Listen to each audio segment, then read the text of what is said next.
မင်းအွန်လိုင်းနဲ့စစ်အုပ်စုဟာစစ်အာဏာသိမ်းလိုက်တာနဲ့ဆန္ဒပြတဲ့သူတွေထွက်လာမယ်ဆိုတာကို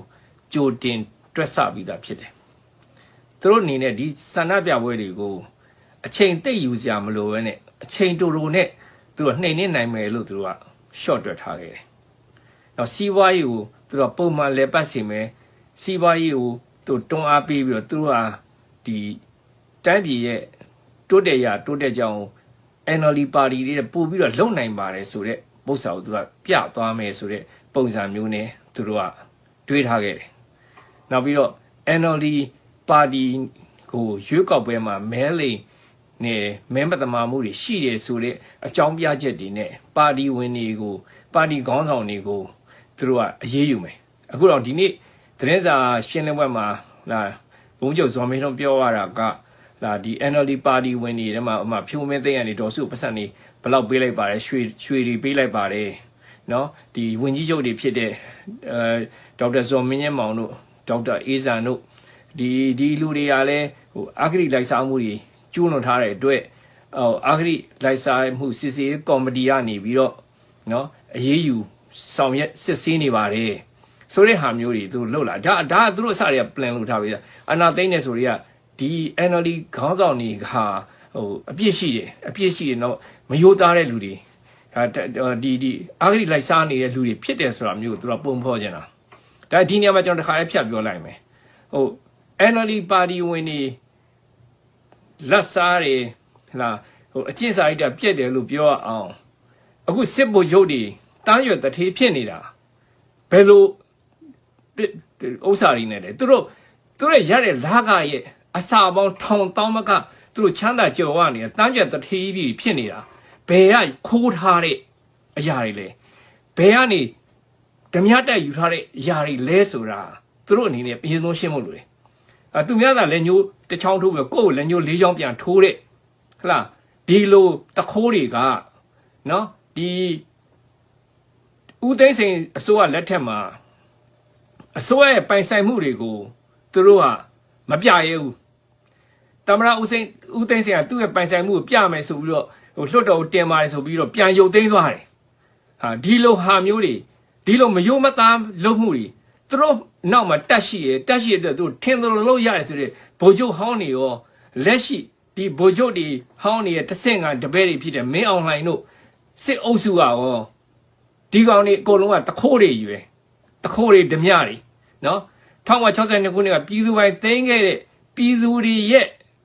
စက်ရုံအလုပ်ရုံတွေနိုင်ငံမှာစက်ရုံအလုပ်ရုံတွေကိုဒီတက်ကကောင်တွေက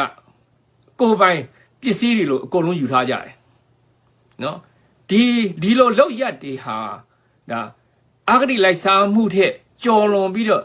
တိုင်းပြည်ရဲ့ပိုင်ပစ္စည်းတွေကိုကိုယ်ပိုင်ပစ္စည်းလုပ်ပြီးတော့ဓမြတိုက်ယူထားတာဖြစ်တယ်အဲ့ဒီဓမြအကြီးစားတွေကအခုပြည်သူရွေးချယ်ရဲ့ခေါင်းဆောင်တွေကိုအာဂရိလိုက်စားပါတယ်စစ်ဆေးနေပါတယ်ဆိုတာတခိုးကလူဟစ်နေတဲ့သဘောပဲဖြစ်တယ်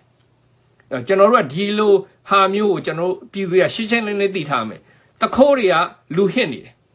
။နောက်ပြီးတော့အခုအေးအဖွဲ့ကိုအကြမ်းဖက်အဖွဲ့ကနေဖျက်သိမ်းလိုက်တယ်လို့ကြော်ညာတယ်ဒီနေ့ပဲတရက်နေ့က17ရက်နေ့ကနော်မတ်လ17ရက်နေ့ဆိုတော့ဒီနေ့ပေါ့နော်ဒီနေ့ကကြော်ညာလိုက်တယ်အဲ့ဒီစာကိုပြန်ကြည့်မယ်ဆိုရင်ကျွန်တော်အနေနဲ့ထောက်ပြကျင်တာလေးရှိတယ်ဗျအဲ့ဒါဘာလဲဆိုတော့ဒီမတ်လ17ရက်နေ့မှာအကြမ်းဖက်အဖြစ်နဲ့ရုပ်သိမ်းလိုက်တယ်အဲ့ဒါကြောင့်ဘာကြောင့် AU အကြမ်းဖက်အဖြစ်နဲ့ရုပ်သိမ်းလိုက်တာလဲကျွန်တော်ပြန်မေး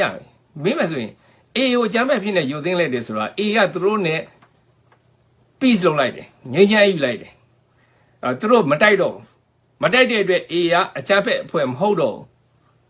ဒါတိချက်နံပါတ်2ချက်က A ကအကြမ်းဖက်အဖွဲ့လို့သူတို့တတ်မှတ်ခဲ့တဲ့အချက်တွေရှိတယ်။ဘာကြောင့်အကြမ်းဖက်အဖွဲ့လို့သူတို့ဒီဆွဆွဲပြီးတော့အကြမ်းဖက်အဖွဲ့လို့တတ်မှတ်ပြီးတော့သူတို့ထုတ်ပြန်ခဲ့ရတာလေ။ဘာကြောင့်လဲဆိုတော့ A တဲ့သူတို့ကပို့ပြီးတော့အကြမ်းဖက်နေတဲ့အဖွဲ့ဖြစ်နေလို့ A ရဲ့အကြမ်းဖက်တယ်ဆိုတာသူတို့အိတ်နေသလောက်ပဲရှိတယ်။ရှင်းပြောရင်ဒီ ဒီစစ်ကောင်စီကအခုဆိုဗိုလ်ချုပ်ထွန်းထွန်းညီပေါ့နော်ဗိုလ်ချုပ်ထွန်းထွန်းညီက2019ခုနှစ်မှာ2019ခုနှစ်အောက်တိုဘာလ26ရက်နေ့မှာဗိုလ်ချုပ်ထွန်းထွန်းညီပြောထားတဲ့သတင်းစာရှင်းလင်းပွဲမှာပြောထားတဲ့ recording ကျွန်တော်တို့ရှိတယ်ကျွန်တော်နားထောင်ထားတယ်အဲ့ဒီမှာသူကဘာပြောထားလဲဆိုတော့နော်အကြမ်းဖက်သမားဆိုတာတဲ့တတ်မှတ်တဲ့နေရာမှာအကြမ်းဖက်မှုတစ်ခုကိုတိုက်ရိုက်ဖြစ်ဆိုရင်သွယ်ဝိုက်တဲ့ဖြစ်စီဥပဒေနဲ့မညီဘဲနဲ့တနည်းနည်းနဲ့ကျူးလွန်တဲ့သူတောင်းမှုကျူးလွန်ရန်အားထုတ်သူအကြမ်းဖက်မှုတွင်ကြံရပါအဖြစ်ပါဝင်သူတောင်းမှုအကြမ်းဖက်မှုကျူးလွန်ရန်အခြားသူများကိုညွှန်ကြားသူတောင်းမှုစီယုံသိမ်းသွင်းသူအကြမ်းဖက်မှုကိုကျူးလွန်ရန်ရည်ရွယ်ချက်ဖြင့်ပါဝင်ထောက်ပံ့သူလို့အဓိပ္ပာယ်ဖွင့်ဆိုထားတယ်လို့ဆိုရတယ်တဲ့နော်နောက်အေးအဖွဲ့တွေကအရက်ဝတ်တွေနဲ့ဘုန်းကြီးကျောင်းတွေကနေစောင့်ကြည့်တယ်ရဲတပ်ဖွဲ့ဝင်တွေစစ်မှုထမ်းဟောင်းတွေပြည်သူတွေကိုချင်းကြောက်တယ်အရက်သားရင်တွေယူနီဆက်ရင်တွေကိုဖျက်ဆီးတယ်ပြည်သူထောက်ပံ့ရိတ်ခါတွေကိုယူတယ်ဆိုအဲ့ဒီဟာတွေကဒီလုတ်ခဲ့ပြီးတော့စက်တင်ဘာလ2018စက်တင်ဘာလကနေ2019စက်တင်ဘာလတစ်နှစ်အတွင်းမှာအေရအရက်သား26ယောက်ကိုတပ်ဖြတ်ခဲ့တယ်ဖမ်းဆီးသွားတဲ့လူက28ဦးရှိတယ်မိုင်းထောင်ပြီးတော့သေတဲ့လူက9ဦးရှိတယ်ဒဏ်ရာရသူက19ဦးရှိတယ်လို့သူတို့ပြောခဲ့တယ်အဲ့တော့ဒီဥစ္စာပြန်ကြည့်မယ်ဆိုရင်ဒါကြောင့်အေကိုသူတို့အကြမ်းဖက်ဖွဲ့လို့သူကတတ်မှတ်ခဲ့တာဒါလွှတ်တော်ထဲမှာလဲတမတော်သားကိုယ်စားလှယ်တွေကအေကိုအကြမ်းဖက်အဖွဲ့ဖြစ်တတ်မှတ်ပါလို့ကာလုံးခေါ်ပြီးတတ်မှတ်ပါလို့တိုက်တွန်းခဲ့တယ်အဲ့ဒီအတွက်တမရဦးဝင်းမြင့်ကအကြမ်းဖက်အဖွဲ့လို့တတ်မှတ်ပေးခဲ့ရတယ်ဘာကြောင့်လဲသူတို့တိုက်တွန်းလို့နော်သူတို့အကြမ်းဖက်အဖွဲ့လို့ပြောတာသူတို့ဥပဒေပုံမှန်တွေနဲ့ရှင်းပြတာသူတို့အဲ့တော့အဲ့ဒါကိုကြည့်မယ်ဆိုရင်အေကတစ်နှစ်အတွင်းမှာ2018နဲ့2019ကြားတစ်နှစ်အတွင်းမှာအရက်သား26ကိုတပ်ဖြတ်ခဲ့တယ်အခုဒီကောင်တွေကတစ်လအတွင်းမှာအရက်သား90ကျော်ကိုတပ်ဖြတ်တယ်ဒါဟာအကြမ်းဖက်မှုမဟုတ်ဘူးလားနော်နောက်ပြီးတော့ဖမ်းဆီးသွားတဲ့လူအေက28ယောက်ရှိတယ်နှစ်နှစ်အတွင်းမှာသူတို့ကအခုဖမ်းဆီးသွားတဲ့လူက2000နီးပါးဖြစ်နေပြီလူတွေကိုမတရားအိမ်တွေကဆွဲထုတ်ပြီးတော့ဖမ်းတယ်ငြိမ်းချမ်းစွာဆန္ဒပြတဲ့လူကလေးတွေကိုလမ်းပေါ်ကနေဆွဲချပြီးတော့ဒီရွတ်တိုက်ဆွဲပြီးတော့ဖမ်းတယ်ရိုက်တတ်တယ်ဒီလိုလုပ်နေတာဟာအကြမ်းဖက်မှုမဟုတ်ဘူးလားအဲ့တော့အကြမ်းဖက်မှုကျိုးလွန်နေတာကအေးတဲ့သူကပိုပြင်းထန်တဲ့အတွက်အေးကိုသူကအကြမ်းဖက်အဖွဲ့လို့သူကမတတ်မှတ်တော့ဘူးဘာလို့လဲသူကအကြမ်းဖက်မှာဆရာကြီးဖြစ်နေပြီပြည်သူတွေကိုနှိမ့်ဆက်ညှဉ်းပန်းတဲ့နေမှာဒီကောင်တွေကဆရာကြီးဖြစ်နေပြီဟလားအဲ့တော့အကြမ်းဖက်အဖွဲ့လို့ CRPH ကသူတို့တတ်မှတ်တယ်ဆိုတာလေအကျုံးဝင်နေပြီဒီလောက်ရက်တွေနဲ့အကျုံးဝင်နေပြီဆိုတော့အဲ့ဒီလိုလူတွေကကျွန်တော်တို့ရွေးကောက်တင်မြှောက်ခဲ့တဲ့အစိုးရနဲ့ရွေးကောက်တင်မြှောက်ထားတဲ့ပြည်သူ့လွှတ်တော်ကိုယ်စားလှယ်တွေကိုလွှတ်တော်ခေါ်ယူခွင့်မပေးဘဲနဲ့အာဏာကိုမတရားသိမ်းတဲ့တခိုးဓမြတွေကဥပဒေတွေပြုတ်ပြီးတော့သူတို့ပြောထားတဲ့သူတို့ကုတ်လုပ်ထားတဲ့ဥပဒေတွေကိုသူတို့ကိုယ်တိုင်ကျူးလွန်နေတာဖြစ်တယ်နော်အဲ့ဒါကြောင့်မလို့ပြည်သူတွေကအုံကြွပြီးတော့သူတို့တွန်းလှန်နေတာကိုယ့်ရပိုင်ခွင့်တော့တွန်းလှန်နေတာပြည်သူတွေကစူပူတောင်းချမ်းနေတာမဟုတ်ဘူးတကယ်တော့စူပူတောင်းချမ်းမှုဖြစ်အောင်လုပ်ခဲ့တာဒီအာဏာသိမ်းတဲ့တခိုးဓမြတွေသာဖြစ်တယ်နော်စစ်အုပ်စုသာဖြစ်တယ်ဒါကြောင့်မလို့ကျွန်တော်တို့အနေနဲ့ပြည်သူတွေပြောရမှာကျွန်တော်တို့အမှန်တရားပဲရက်နေတာအမှန်တရားပဲရက်နေတဲ့လူတွေကအမှန်နဲ့အမှားဓမ္မနဲ့အာဓမ္မတိုက်ပွဲမှာကျွန်တော်တို့ကနိုင်ကိုနိုင်ရမယ်ဒီတချင်းကိုကျွန်တော်သိကြတယ်နိုင်ကိုနိုင်ရမယ်နိုင်ကိုနိုင်ရမယ်ငါတို့နိုင်ကိုနိုင်ရမယ်ဆိုတာကျွန်တော်တို့အားလုံးရဲ့စိတ်ထဲမှာရှိကိုရှိနေရမယ်ကျွန်တော်ရှော့လို့မရဘူးသူတို့ဘလောက်ရက်ဆက်ပြသူတို့ဘလောက်ကြမ်းဖက်ဖြစ်ကျွန်တော်တို့ကခုခံနိုင်ရမယ်ကျွန်တော်တို့စိတ်ဓာတ်တွေကခိုင်မာနေရမယ်ဘိတ်ကခလေးတွေကိုစိတ်ဓာတ်ရိုက်ချိုးပြီးတော့ကြိမ်နဲ့ရိုက်ပြီးတော့ဟလားခါတဲ့ဒီစိတ်ဒဏ်ရာတွေရအောင်ကိုယ်ခန္ဓာတွေမှာထိခိုက်ပြီးတော့ဒုက္ခိတတို့ဖြစ်သွားနိုင်လောက်အောင်လှုပ်တာတွေဟာအကြမ်းဖက်တာတွေဖြစ်တယ်ဒါတွေကိုယဉ်ကျေးတဲ့ကဘာလည်းလက်မခံဘူးတကဘာလုံးကဒီကောင်လေးရုပ်မှရက်ဆက်တိုင်းတကဘာလုံးကလည်းပြန်လှန်ပြီးတော့သူတို့ရဲ့ရုပ်မှမှုတွေရှုံချတဲ့ယွန်းရှာတယ်ကျွန်တော်တို့ဘက်ကပို့ပြီးတော့ရက်တည်လာတယ်ဒါကြောင့်မလို့ကျွန်တော်တို့ကရှော့လို့မရဘူးဒါပေမဲ့တခုရှိတာကဒီတိုင်းသွားနေမယ်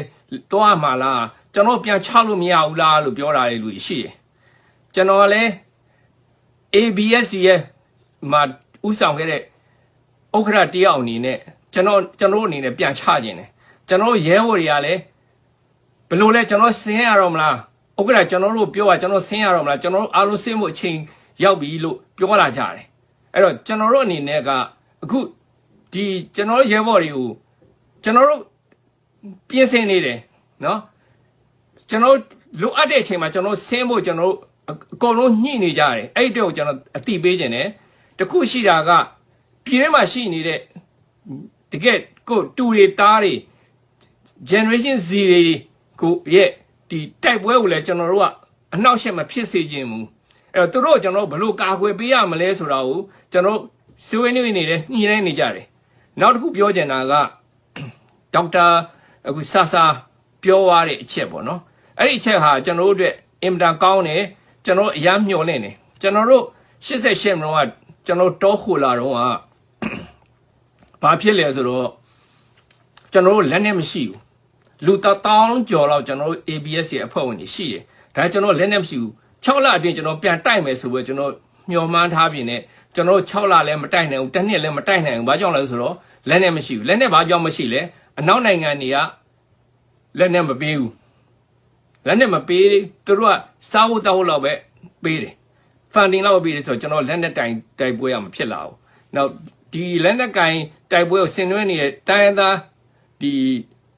မျိုးစုလက်နဲ့ကင်မဟာမိတ်တွေကလည်းဒီလက်နဲ့ကိုသူတို့ကခက်ရင်းကိုဝယ်နေရတယ်ရှာနေရတယ်ထိုင်းကလည်းဗမာစစ်တပ်နဲ့ပေါင်းပြီးတော့ထိုင်းဗိုလ်ချုပ်တွေကလည်းနီးမျိုးစုံနဲ့ပိတ်တယ်အမှကမ္ဘောဒီးယားနေပြီးတော့ခမာနီတွေရှိရကျွန်တော်သွားဝယ်တဲ့လက်နဲ့တွေလမ်းမှာချာဘလက်တဲ့မှာချာဘလက်ကဗမာစစ်တပ်ကဗိုလ်ချုပ်တွေနဲ့တက်တော်တွေငါးဖမ်းခွင့်တွေသူရသွားတဲ့အခါမှာဘီလီယံနာဖြစ်သွားတယ်သူကအဲ့ဒီအတွက်အကျိုးကျေးဇူးရဗမာပြည်ဘက်ကိုဝင်နေတဲ့လက်နဲ့တင်ဖန်မြောက်ချာဘလက်ကပိတ်တယ်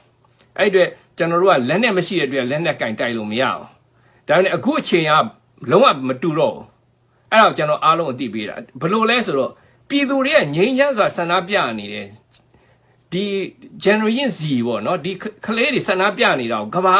အရန်ကိုအံ့ဩတယ်နောက်သူတို့ရဲ့ဇွဲတက်တိသူတို့ရဲ့ငြိမ်းချမ်းစွာလက်နဲ့မဲ့တိုက်ပွဲကိုအားလုံးကထောက်ခံနေကြတယ်အဲ့ဒါဟာကြောင့်ဒီထောက်ခံနေတဲ့ကလေးတွေကိုတတ်တာဖြတ်တာဖြစ်လာတိုင်းကဘာကြီးကတုံလှုပ်လာပြီးတော့ဒီလိုငါတို့စောင့်ကြည့်လို့မရဘူးဆိုတဲ့အပိုင်းကိုပြည်သူတွေကလည်းပြောလာတဲ့အချိန်မှာဒေါက်တာဆာလိုပြောနိုင်ဆိုနိုင်ပေါ့ရောက်တဲ့လူတယောက်က CRPH ကိုယ်စားလှယ်လည်းဖြစ်တယ်ဒေါ်စုရဲ့နဲ့ရင်းနှီးတဲ့လူတယောက်လည်းဖြစ်တယ်သူဟာဒီခမရတို့ R2B ကိုခုခံပိုင်မခုခံနိုင်တဲ့လူတွေကိုကာကွယ်ဖို့ခမရတို့ဝင်ပေးပါလို့သူကပြောတဲ့အချိန်မှာသူတို့ကမဝင်နိုင်သေးဘူးစောင့်ကြည့်ရမယ်ဆိုတဲ့ပုံစံမျိုးဖြစ်နေရင်ခင်ဗျားတို့မကာကွယ်ပေးနိုင်ဘူးဆိုရင်ကျတို့ကြို့ကာကွယ်မယ်ကျတို့ကိုကာကွယ်နိုင်အောင်ခင်ဗျားတို့ဘာတွေကူညီနိုင်မလဲဆိုတာသူကပြောလာတယ်ဆိုတော့အဲ့ဒီအချက်ကဘာလဲဆိုတော့အဲ့ဒါအင်တာရေးကြည့်အဲ့ဒီအချက်ကကျွန်တော်တို့ဒီလက်နက်ကင်ပြန်တိုက်မယ်ပြည်သူက Federal Army အနေနဲ့ပြန်တိုက်မယ်ဆိုလို့ရှိရင်အဲ့ Federal Army ကိုသူတို့ဝင်မတိုက်တော့သူတို့ကစစ်လက်နက်တွေပေးလာမယ်နော် training တွေပေးလာမယ်ဆိုရင်ကျွန်တော်တို့ဟာဒီတပ်ကိုနော်ဒီပြက်နေတဲ့တပ်နော်ဒီကြေးစားတပ်ဖြစ်နေတယ်နော်ဒီစစ်ခွေးတပ်ကိုကျွန်တော်တို့ကခဏလေးနဲ့ကျွန်တော်တိုက်နိုင်တယ်နော်ဥမာပြားကိုဒီနေဆက်မှာရှိတဲ့ကရင်ပြည်နယ်ဗိတ်တဝယ်ဘက်မှာရှိတဲ့ပြည်သူတွေလောက်နဲ့ပင်ကျွန်တော်တို့ကလူအင်အား1000 2000တောက်ကိုကျွန်တော်တို့ကလက်နဲ့ရှိတာချက်ချင်းကျွန်တော်တို့တီးဆောက်နိုင်တယ်ဒါကြောင့်မလို့ကျွန်တော်တို့ရဲ့အနာဂတ်ဟာဒီစစ်တပ်ကိုအမြင့်ပြတ်ဖို့အတွက်ကျွန်တော်တို့အနာဂတ်ဟာလုံးဝနီးနေပြီကျွန်တော်တို့ကောင်းမွန်တဲ့အမြင့်ပြတ်ခြုံငင်းရေးတိုက်ပွဲဟာသူတို့ဒီတိုင်းခေါင်းမှနေဆိုဒီကောင်တွေတက်ပြိုသွားတော့မယ်အဲ့တော့ကျွန်တော်တို့အနေနဲ့ဒါစောင့်ရမယ်အချိန်နည်းနည်းလေးပဲလိုတယ်အချိန်နည်းနည်းလေးစောင့်ပြီးတော့ကျွန်တော်တို့ပြည်ပကနေတက်ဝင်မလာအောင်တော့ကိုလက်ကိုချင်နဲ့တိုက်နိုင်တဲ့လက်နက်တွေရလာရင်ကျွန်တော်တို့ဒီကောင်တွေအပြတ်ရှင်းတယ်ကျွန်တော်တို့ကိုယ်တိုင်လည်းနေဆက်ကိုဆင်းမယ်ကျွန်တော်ရဲဘော်တွေအားလုံးလည်းနေဆက်ကိုပြန်ဆင်းလာမယ်အကုန်လုံးကလည်းစိတ်အားထက်သန်စွာရှိနေကြတယ်ကျွန်တော်တို့မပြီးပြတ်သေးတဲ့တိုက်ပွဲကိုဒီ1988ကမပြီးပြတ်သေးတဲ့တိုက်ပွဲကိုကျွန်တော်တို့က2021မှာကျွန်တော်တို့အသက်ပေးပြီးပြန်တိုက်ဖို့ကျွန်တော်တို့အားလုံးကတန်ထိတန်ချထားပြီးဖြစ်တယ်အဲ့ဒီအတွက်ကိုသိခံကြပါကျွန်တော်ဖြစ်အောင်လုပ်မယ်ဆိုတော့ကျွန်တော်ဒီနေ့ကဂရုပေးတယ်ပြည်ရင်းကလူငယ်လေးတွေလည်းအဖမ်းမခံပါနဲ့နော်အဲ့ဒါကျွန်တော်ပြောချင်တာဘာလဲဆိုတော့ဥတရခင် ကျွန်တော်ဥမာအပြင်1984ခုနှစ်ဒီဇင်ဘာလ9ရက်နေ့မှာကျွန်တော်ဥတန်ရေးခင်ဖြစ်တယ်နော်ဒီဇင်ဘာလ17ရက်နေ့မှာဒီကောင်တွေဝင်သိမ်းပြီးတော့အခေါင်းကြီးကိုတည်သွားတယ်ပေါ့နော်အဲ့ဒီမသိမ်းခင်မှာဒီကျွန်တော်နဲ့ဒီဥတန်ရေးခင်ကိုကျွန်တော်ဥဆောင်ခဲ့တဲ့ကိုတင်မောင်ဆလိုင်းတင်မောင်ဦးကျိုးပေးသားခံတဲ့ကိုတင်မောင်ဦးတို့2ယောက်စစ်တပ်ကဝင်သိမ်းတော့မယ်ဆိုတော့ကျွန်တော်ကသိနေပြီညကြံဝင်သိမ်းတော့မယ်နော်ဆိုတော့ကျွန်တော်တို့2ယောက်မှာတိုင်ပင်တော့ကိုတင်မောင်ကငါတို့ထွက်ကြမယ်တဲ့ကျွန်တော်ထွက်ကြရင်ကောင်းမယ်တဲ့ဆိုကျွန်တော်ကပြောတယ်မထွက်ဘူးဗျာကိုရဲဝေါ်တွေနဲ့အတူတေးသူရှင်မောက်ကကျွန်တော်ဒီတိုင်းပဲနေမရှောင်ဘူးအကြောင်းထဲမှာဖမ်းခံမယ်လို့ပြောတော့တင်မောင်ကကျွန်တော်မှတ်သားစရာစကားလေးတစ်ခွန်းပြောတယ်ဘာပြောလဲဆိုတော့တင်ငယ်ချင်းရဲ့ဒီမှာတဲ့ငါမင်းတို့တစ်ခုပြောမယ်တဲ့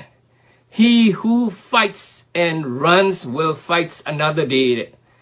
ငါတို့အခုတိုက်ပြီးတော့ငါတို့မနိုင်တဲ့အတွက်ငါတို့ပြေးသွားတယ်ငါတို့ထွက်သွားတာနောက်တစ်နေ့ငါတို့တိုက်ပွဲဝင်နိုင်ဖို့ငါတို့ထွက်သွားတာဖြစ်တယ်တဲ့ဆိုအဲ့ဒီအစာကိုပြောပြီးတော့တငယ်ချင်းနဲ့ငါထောင်ထဲမှာငါတစ်နှစ်တီးနေခဲ့ဘူးတွေចောင်းသားလှူရှားမှုအတွက်အဲ့တော့တစ်နှစ်တီးငါချုပ်ခံထားတဲ့အချိန်မှာငါဘဝသူ့စိတ်နဲ့ကိုပဲတဲ့တေနေသူလိုပဲထောင်ထဲမှာဘဝတေနေတယ်အဲ့ဒါကြောင့်လေဘဝတေနေတဲ့အဖြစ်ကိုငါတို့အဖြစ်ခံလို့မဖြစ်ဘူးငါတို့အဖမ်းမခံတော့မှအခုဒီလူတွေကမကြရင်ဖမ်းသွားတော့မယ်အဲ့ဖမ်းသွားတဲ့လူတွေကိုကယ်ဖို့ငါတို့ဆက်လုပ်လို့ရမှာတဲ့အဲ့ကြောင့်မလို့ငါတို့အဖမ်းမခံသင့်ဘူးလို့ပြောတဲ့အတွက်ကျွန်တော်သူပြောတဲ့ဟာသဘောဝကျတဲ့အတွက်ကျွန်တော်မျက်ရည်ဆက်လက်နဲ့ရဲဘော်တွေထားခဲ့ပြီးတော့ကျွန်တော်ကြောင်းနဲ့ထွက်သွားတယ်နော်ကျွန်တော်ဆက်လုပ်ကြတယ်ပြီးတော့ဂျွန်ရေခင်ကျွန်တော်ဆက်လုပ်တယ်နော်1985ဂျွန်ကျွန်တော်ဆက်လုပ်ကြတယ်ကိုတင်မောင်ကကျွန်တော်တို့ပြီးတော့ဒီဂျွန်ရေခင်ပြီးတလကြာမှကျွန်တော်ပေါက်ကြားပြီးကျွန်တော်ဖမ်းခံရတယ်ကိုတင်မောင်ကမှန်းရေခင်မဖြစ်ခင်မှာဖမ်းခံပြီးကြိုးပေးခံရတယ်ဒါကျွန်တော်တို့ရဲ့ဂရိသစ္စာအတိုင်းကျွန်တော်ဆက်လုပ်ခဲ့တယ်အသေးခံပြီးတော့လုပ်ခဲ့ကြတယ်အဲ့တော့အခုကျွန်တော်ပြောချင်တာအဖမ်းမခံပါနဲ့နော်အဖမ်းခံရင်ဘဝသေးတာနဲ့အတူတူပဲသူရကားမလို့နဲ့ရန်သူနဲ့ထိတ်တိုက်မတိုးနဲ့သူတို့ထိတ်တိုက်တိုးလိုက်ရင်ကိုယ်ရအောင်ရှောင်လွတ်အောင်ရှောင်နော်ပြီးတော့နောက်တစ်နေ့ဆက်လို့နောက်ပြီးတော့ကျွန်တော်ပြောချင်တာလမ်းနေမှာလမ်းမကြီးတွေကဟိုမနဲ့ဆိုလမ်းမကြီးကိုထွက်ပြီးတော့အဲ့ဒီကိုရောက်ကမှရှိတယ်လမ်းမကြီးပေါ်မှာအကုန်လုံးလူအပြည့်ပြသူတို့လာလို့ရှိရင်ကြွကြော်တိုင်းလုပ်ပြီးတော့ကိုလန်းနဲ့ကိုပြန်နေသူတို့ပြန်သွားရင်လမ်းပေါ်ပြန်ထွက်အပြည့်ပြသူရက်ွက်တိုင်းဒီမြို့နယ်တိုင်းအဲ့ဒီလိုလုပ်လို့ရှိရင်ကျွန်တော်ကဘာလဲဒီကျွန်တော်ရဲ့ဆန္ဒပြမှုကအချိန်ကမကျသွားဘူးကိုလူတွေလည်းမသေးဘူးကိုရက်ွက်ထဲမှာကိုဖြစ်တဲ့အတွက်ရှောင်လို့တင်းလို့လည်းလွယ်တယ်တော့အဲ့ဒီပုံစံမျိုးနဲ့ကျွန်တော်တို့ကဒီဆန္ဒပြမှုအချိန်ကိုဆက်သွားသင့်တယ်လို့ကျွန်တော်မြင်တယ်နောက်တယောက်ကလည်းဟိုမှာအကြံဉာဏ်ပေးထားတာရှိတယ်ဗုဒ္ဓရဲ့ပုံပါတဲ့အင်ကြီးတွေဝတ်ကြပါလားနော်ဗုဒ္ဓပုံပါတဲ့အင်ကြီးဝတ်ထားတဲ့လူတွေပြစ်တော့လို့ရှိရင်ဒီကောင်တွေကဗုဒ္ဓဘာသာဝင်မဟုတ်ဘူးဆိုတာမျိုးဖြစ်သွားမှာပေါ့ဆိုနိုင်ငံသားတယောက်ကရေးတာလဲကျွန်တော်ဖတ်လိုက်ရတယ်အဲ့ဒီကောင်းတဲ့အကြံဉာဏ်လေးပေါ့နော်နောက်တစ်ခုကကျွန်တော်တို့အင်ကြီးဖြူတွေဝတ်ကြမယ်ဗျာဝတ်ပြီးတော့ဟိုကျွန်တော်တို့လာရုံးပေးရဲ့ဒါမှမဟုတ် Saturday Sunday မှာဟိုအားလုံးစုပြီးတော့အဲ့နေကြရင်ရွှေတုံဖျောက်တက်ကြမယ်ငါတို့စုတောင်းမယ်၅ပါးသီလစောင့်တည်မယ်ပေါ့ဗျာ၅ပါးသီလစောင့်တည်ဘာကြောင့်စောင့်တည်တာလဲဟိုဗမာပြည်ငြိမ်းချမ်းစစ်အာဏာရှင်စနစ်ကနေဗမာပြည်လွတ်မြောက်ဖို့ငါတို့စုတောင်းတယ်ဆိုတော့အရင်တော့ဒေါ်နော်အောင်လာလို့သလိုကျွန်တော်စုတောင်းပွဲတွေကျွန်တော်လုပ်မယ်ဆိုရင်သူတို့ဘာလို့သူတို့ဖျားတွေဖွင့်ပေးထားလူတွေလားဖျားရှိခိုးကြပါလားဖျားဖို့အောင်သူတို့လုပ်ပေးထားတယ်အဲ့လူတွေငြိမ်းချမ်းမဲ့သွားမယ်အဲ့မှာ၅ပါးသီလယူမယ်ဆရာတော်ကိုနဲ့ရင်းနှီးတဲ့ဆရာတော်ကြီးတပါးကနေပြီးတော့အဲ့လူတွေအုပ်စုလိုက်ကြီးကို၅ပါးသီလပေးမယ်သူတို့ရဲ့ဒီတီတာယူတော့ဘာကြောင့်သူတို့ဆူတောင်းတာပြည့်ဖို့ဘာဆူတောင်းတာပြည့်ဖို့လဲစစ်အာဏာရှင်စနစ်ချုပ်ငြိမ်းမှုဆူတောင်းပွဲကျွန်တော်လုပ်တယ်ဆိုအဲ့လိုပုံစံမျိုးတွေကျွန်တော် non violent struggle ကျွန်တော်အများကြီးလုပ်ပြလို့ရတယ်ဟိုအဲ့တော့ဒီလမ်းပေါ်ထွက်တာလည်းထွက်ကိုယ့်ရဲ့ဒီရက်ွက်မှာထွက်တာလည်းထွက်နောက်ပြီးတော့ဒီဟိုဆူတောင်းပြီးတော့ချီတက်တာဒီရွှေတုံဖျားနေပြီးတော့ငါတို့ဆင်းပြီးတော့စုလေဖျားကိုသွားမယ်စုလေဖျားလူအုပ်စုတာခါရဲစီမီတိုင်နေပါနဲ့ပန်းနေပါနဲ့ဖျားသွားဖူးတာဖျားဖူးမယ်ကဲအဲ့လိုသွားလို့ရတယ်ဆန္ဒပြပြီးကြွေးကြော်နေတာမဟုတ်ငါတို့ဆူတောင်းတယ်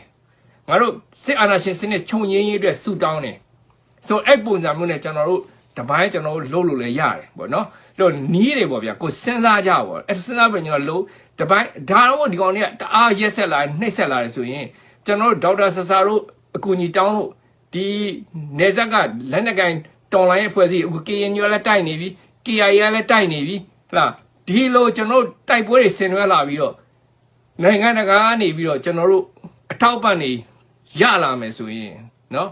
နိုင်ငံခြားတက်ယူဝင်စရာမလိုကျွန်တော်တို့အင်အားနဲ့ကျွန်တော်အကုန်လုံးတိုက်ပြီးရှင်းသွားလို့ရတယ်အဓိကကတော့လက်နဲ့ကင်ထားတဲ့ကောင်တွေကိုကျွန်တော်တို့ကလက်နဲ့ကင်တိုက်ပြီးတော့ကျွန်တော်တို့ကဖြုတ်ချမယ်အုပ်စုကကျွန်တော်တို့မှာတာဝန်ယူထားမယ်တစ်ဖက်ကပြည်တွင်းမှာလည်းကလေးတွေကငြိမ်းချမ်းစွာနဲ့ဒီစစ်အာဏာရှင်စနစ်ကိုစန့်ကျင်နေဆိုတဲ့ပုံစံမျိုးလုပ်ကြပါနော်အဲ့ဒါဆိုရင်ကျွန်တော်တို့ဟာဘလို့ပဲပြောကျွန်တော်တို့ရဲ့ရည်မှန်းချက်ဟာမကြခင်ပြည့်သွားမှာဖြစ်တယ်ဒါတော့ပါပဲအားလုံးကျေးဇူးတင်ပါတယ်